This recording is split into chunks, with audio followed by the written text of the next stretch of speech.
அதாவது Elon Musk இரண்டு வகையான குடியுரிமையை பெற்றிருக்கார். அமெரிக்க குடியுரிமை மட்டுமல்ல, கனடா நாட்டின் குடியுரிமையும் அவருக்கு இருக்கிறது. இரட்டை குடியுரிமை இருக்கிறது.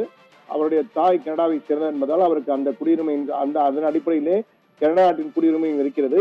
எனவே இந்த இரட்டை குடியுரிமை இருக்கும் வகையில் தற்போது இலான் மஸ்க்கு எதிராக கனடா முழுவதும் கடும் எதிர்ப்பலை எழுந்திருக்கின்றதான் கூற வேண்டும்.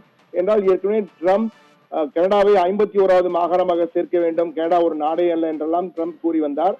அதற்கு அடிப்படை காரணமாக இருந்து இலான் மஸ்கினுடைய எக்ஸ்தல பதிவுதான். அவர் கனடா ஒரு நாடே அல்ல, அதற்கான தகுதியே இல்லை என்ற வகையிலே பொருள்படும் வகையிலே ஒரு எக்ஸ்பதிவை போட்டார். அதை அடுத்துதான் அதிபர் ட்ரம்ப் தன்னுடைய ஆசையாக 51வது மாகாணமாக கனடாவை அமெரிக்காவுடன் சேர்க்கப் போகிறேன் என்று கூறியிருந்தார்.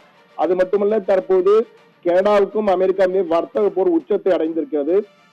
அமெரிக்க பொருட்களை பகிஷ்கரிப்போம், புறக்கணிப்போம் என்ற வகையிலே பாய்காட் அமெரிக்கா என்ற வகையில் தற்போது கனடா முழுவதும் ஒரு பெரும் அதிர்வலையை மக்களிடையே ஏற்படுத்தியிருக்கிறது. இந்த சூழ்நிலையில் தான் கனடாவின் இறையாண்மைக்கு எதிராக பேசி வரும் இலான் மஸ்கினுடைய குடியுரிமையை ரத்து செய்ய வேண்டும் என கோரி தற்போது ஒரு கையெழுத்து இயக்கம் தொடங்கி இருக்கிறது. இதை அந்நாட்டின் எம்பியாக நாடாளுமன்ற உறுப்பினராக இருக்கும் சார்லி ஆங்கர்ஸ் தொடங்கி வைத்தார். இந்த கையெழுத்து இயக்கத்தை இதுவரை 3.5 லட்சம் பேர் கையெழுத்திட்டிருக்கிறார்கள் என்பது குறிப்பிடத்தக்க அம்சமாக பார்க்க என்றால், இது போன்ற கையெழுத்துக்களில் கனடாவில் எல்லாம் 1 லட்சத்துக்கு மேற்பட்டோர் எல்லாம் கையெழுத்து போட மாட்டார்கள். ஆனால் 3.5 லட்சம் பேர் இலான் மஸ்க்கு எதிராக கையெழுத்திட்டு அவருடைய குடியுரிமையை ரத்து செய்ய வேண்டும் என தங்களுடைய எதிர்ப்பை வெளிக்காட்டியிருக்கின்றனர். இறையாண்மைக்கு எதிராக, கனடாவின் இறையாண்மைக்கு எதிராக செயல்படும் இலான் மஸ்கின் குடியுரிமை ரத்து செய்ய வேண்டும்.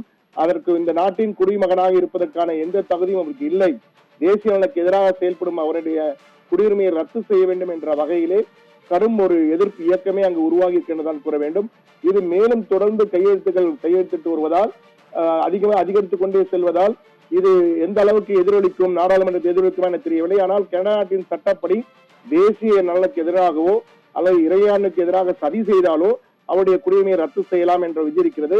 ஆனால் இது போன்ற கையெழுத்து இயக்கத்தின் மூலமாக அந்த சதி நிரூபிக்கப்படுமா, அதனால் அவருடைய குடியுரிமை ரத்து செய்யப்படுமா என்பது கேள்விக்குறிதான்.